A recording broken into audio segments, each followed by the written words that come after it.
Hello, good morning students. This is Dr. Hanman Singh Chauhan and you are watching my channel K for Chemistry. Today we are going to study chemical methods of separating inert gases from atmosphere as well as individual. तो इसके separation को हमने दो भागों में divide किया है। एक पहली स्टेप तो होगी उसे इनर्ट गैसेस को नोबल गैसेस को एटमॉस्फेयर से सेपरेट करना। फिर सेकंड स्टेप होगी कि वो जो नोबल गैसेस इनर्ट गैसेस हैं उनको इंडिविजुअली सेपरेट करना। तो पहला अपना है उसको एटमॉस्फेयर से कैसे सेपरेट करें। तो जैसा कि हमको पहले से ही पता है कि एटमॉस्फेयर में जो बहुत अधिक मात्रा में जो गैसेस हैं वो हैं N2 है, O2 है, CO2 है, इसके अलावा वाटर वेपर है। तो ये बहुत अधिक मात्रा में, तो पहले इनसे हम इनर्ट गैसेस को सेपरेट करते हैं, उसके बाद उसको इंडिविजुअली हम सेपरेट करेंगे, उसका मेथड अलग है। तो चलिए, पहला मेथड, फर्स्ट स्टेप है to obtain mixture of noble gases from air. तो इसके लिए अपने पास जो फर्स्ट मेथड है वो है रैमजे-रेले फर्स्ट मेथड, रैमजे-रेले का प्रथम विधि, रैमजे-रेले फर्स्ट मेथड। तो जैसा कि अभी हमने बताया कि जो एयर है, एयर में सबसे अधिक मात्रा में N2 है, फिर O2 है, फिर CO2 है, उसके बाद वाटर वेपर है। तो इनसे, इनको मुख्य रूप से इनसे हमको सेपरेट करना होता है। तब देखिए जो CO2 है वो एब्जॉर्ब होती है सोडा लाइम में, NaOH प्लस CaO, उसमें सेपरेट होती है। इसके अलावा जो वाटर वेपर है उसकी मात्रा कम ज़्यादा होती रहती है एटमॉस्फेयर में, उसको एब्जॉर्ब करने के लिए P2O5 है, एनहाइड्रस फास्फोरस पेंटॉक्साइड।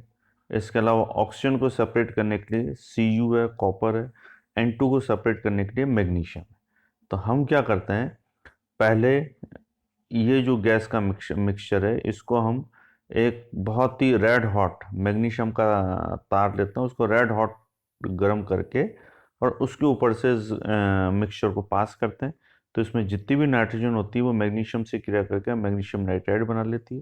तो उसको हम एक बार, दो बार, तीन बार, इसे बार बार रिपीट करते हैं, क्योंकि एक ही बार या एक फर्स्ट राउंड में वो सारी जो नाइट्रोजन है वो कभी भी अलग नहीं होती है। तो इसलिए दो तीन राउंड में उसको हम करते हैं, जिससे उसमें जितनी भी नाइट्रोजन है वो मैग्नीशियम से क्रिया करके मैग्नीशियम नाइट्राइड बना देती है और सेपरेट हो जाती है। उसके बाद उसको रेड हॉट कॉपर के ऊपर से पास करते हैं। जब कॉपर के ऊपर से पास करते हैं तीन बार, चार बार, कई राउंड में जब पास करते हैं तो जितनी भी ऑक्सीजन है वो कॉपर से क्रिया करके और CuO बना लेती है। इसके बाद उसमें जो वेपर है उस वेपर को या जलवाष्प है उसको सेपरेट करने के लिए हम इसको गैसेस को हम P2O5 के सॉल्यूशन में से पास करते हैं, फास्फोरस पेंटॉक्साइड के सॉल्यूशन में से। तो उसमें जितनी भी जो वाटर वेपर होती है वो वहाँ एब्जॉर्ब हो जाती है।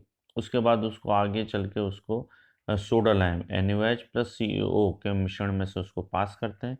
पास करने पर जितनी भी CO2 है वो वहाँ एब्जॉर्ब हो जाती है। तो इस प्रोसेस को हम कई चरणों में या कई राउंड में इसको रिपीट करते हैं। तो ऐसा करने से इसमें जी चारों जो मुख्य गैसेस हैं वो धीरे धीरे सेपरेट हो जाती है और हमको फिर लास्ट में इनर्ट गैसेस का मिक्सचर प्राप्त होता है।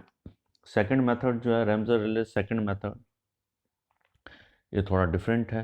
इसमें देखिए एक डायग्राम बना रखा है जिसमें फ्लास्क जो है उसको हमने उल्टा कर रखा है, ग्लोब की तरह है ये, उसको उल्टा कर रखा है। तो इसमें देखिए ये जो रैमजे-रेले का जो मेथड है, सेकंड मेथड, इसमें एक चित्र दे रखा है, इसके अंदर एक ग्लास ग्लोब है।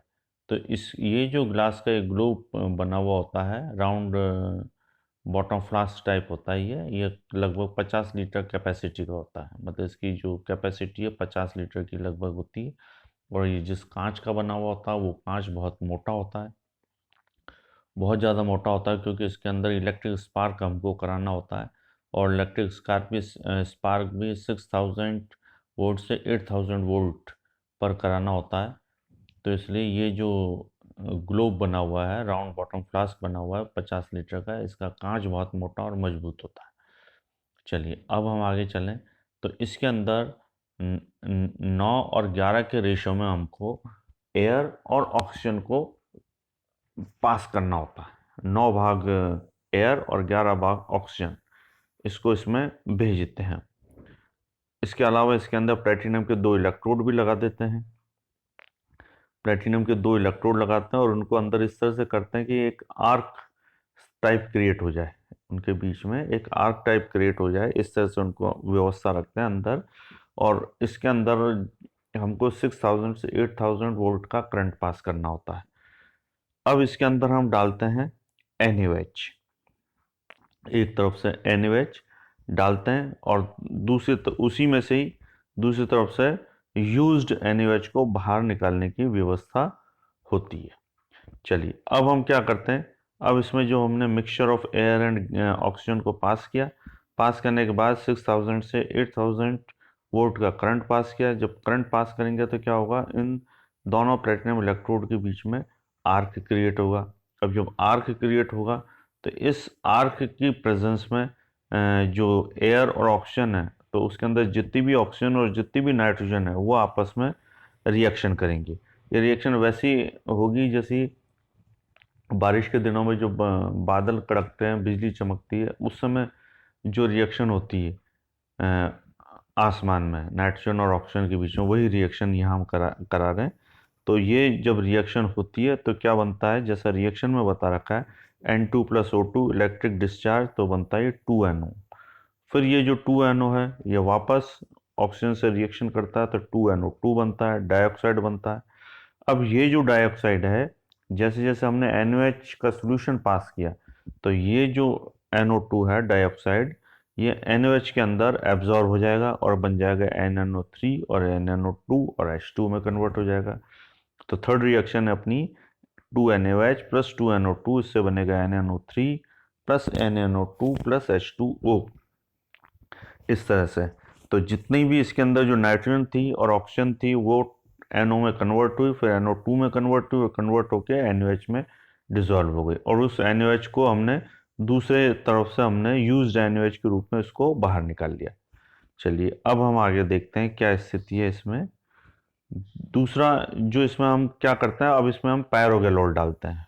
पायरोगैलोल डालते हैं तो पायरोगैलोल क्या करता है, इसमें जितनी भी जो ऑक्सीजन है उस पायरोगैलोल जो है उस ऑक्सीजन को एब्जॉर्ब कर लेता है। NaOH को निकाल के फिर हम पायरोगैलोल डालते हैं तो इसमें जितनी भी जो ऑक्सीजन होती है उसको पायरोगैलोल जो है वो उसको एब्जॉर्ब कर लेता है, तो हम ऑक्सीजन से भी इसमें फ्री हो जाते हैं। इस तरह से मैग्नीशियम जो वो निकाल के उसको मैग्नीशियम से अगर हम क्रिया करेंगे तो नाइट्रोजन भी इस तरह से सेपरेट हो जाएगी और इस तरह से हमको जो गैस प्राप्त होगी उसके अंदर जो है एटमॉस्फेरिक जो गैसेस है उनसे हमको फ्री इनर्ट गैसेस प्राप्त हो जाएगी। इस प्रकार हमको इनर्ट गैसेस को हम सेपरेट कर सकते हैं। अब जो थर्ड मेथड है वो है फिशर रिंजे मेथड। फिशर और रिंजे का मेथड है। ये मेथड ऐसा कहता है कि जो गैसों का मिक्सचर है, this is a modern method of separation of noble gases from air. अब इसमें हम क्या करते हैं कि हम कैल्शियम कार्बाइड को गर्म करते हैं 800 डिग्री सेंटीग्रेड पर और उसके ऊपर से इसके मिश्रण को पास करते हैं। तो इसमें जितनी भी नाइट्रोजन होती है वो कैल्शियम कार्बाइड से क्रिया करके कैल्शियम साइनामाइड बना लेती है CaCN2 और कार्बन मुक्त हो जाता है। अब ये जो कार्बन है इसके ऊपर ऑक्सीजन से क्रिया करता है क्योंकि उसके अंदर ऑक्सीजन भी है, मिक्सचर में ऑक्सीजन भी है, तो वो कार्बन ऑक्सीजन से क्रिया करके CO बनाएगा, कार्बन मोनोऑक्साइड। फिर ये कार्बन जो है वो O2 से क्रिया करके CO2 बनाएगा। मतलब ऑक्सीजन की कम उपस्थिति में ये कार्बन मोनोऑक्साइड बनाएगा और ऑक्सीजन की अधिक मात्रा की उपस्थिति में ये CO2 बनाएगा। अब ये CO2 जो है कैल्शियम कार्बाइड से क्रिया करके कैल्शियम कार्बोनेट बनाएगी। CO2 जो बनी है वो कैल्शियम कार्बाइड से क्रिया करके कैल्शियम कार्बोनेट बनाएगी और कार्बन निकल जाएगा। फिर ये कार्बन वापस O2 से रिएक्शन करेगा। तो इस तरह से ये प्रोसेस लगातार चलती चलेगी। इसके अलावा कुछ रिएक्शंस और हैं। कार्बन मोनोऑक्साइड जो है CO से भी क्रिया कर सकता है और फिर CO2 बनाएगा। CO2 जो है वो KY से रिएक्शन करेगा। जो CO2 बना है वो CaC2 से भी रिएक्शन कर सकता है और KY से भी इसकी हम रिएक्शन करा सकते हैं। तो ऐसे स्थिति में क्या होगा, K2CO3 बन जाएगा। अब जो जलवाष्प है उसको ऑब्जर्व करने के लिए हम क्या करें, या तो हम एनहाइड्रस P2O5 ले लें या H2SO4 काम में ले लें, तो H2SO4 या P2O5 जलवाष्प को एब्जॉर्ब कर लेगा और इस प्रकार जितनी भी कार्बन, नाइट्रोजन, ऑक्सीजन जो है वो किसी न किसी रूप में ये CO2 में कन्वर्ट होके और ये QH के द्वारा एब्जॉर्ब कर ली जाती है। इस प्रकार जो गैसेस हैं, एटमॉस्फेरिक गैसेस और इनर्ट गैसेस को हम सेपरेट करते हैं। तो इस प्रकार हमको इनर्ट गैसेस जो है वो सेपरेट होकर प्राप्त होती है और जितनी भी जो मुख्य गैसेस है एटमॉस्फेयर की उनको हम इस मेथड के द्वारा सेपरेट कर सकते हैं। अब इंडिविजुअल इनर्ट गैसेस को कैसे सेपरेट करेंगे, ये मेथड अलग है, इसको हम अलग वीडियो में चर्चा करेंगे। आज के लिए बस इतना ही। Thank you very much. और हाँ स्टूडेंट्स, आप मेरा चैनल सब्सक्राइब करना ना भूलें, ज़्यादा से ज़्यादा इसे सब्सक्राइब करें। कोई प्रॉब्लम हो तो आप कमेंट बॉक्स में जाकर कमेंट कर सकते हैं। Thank you very much.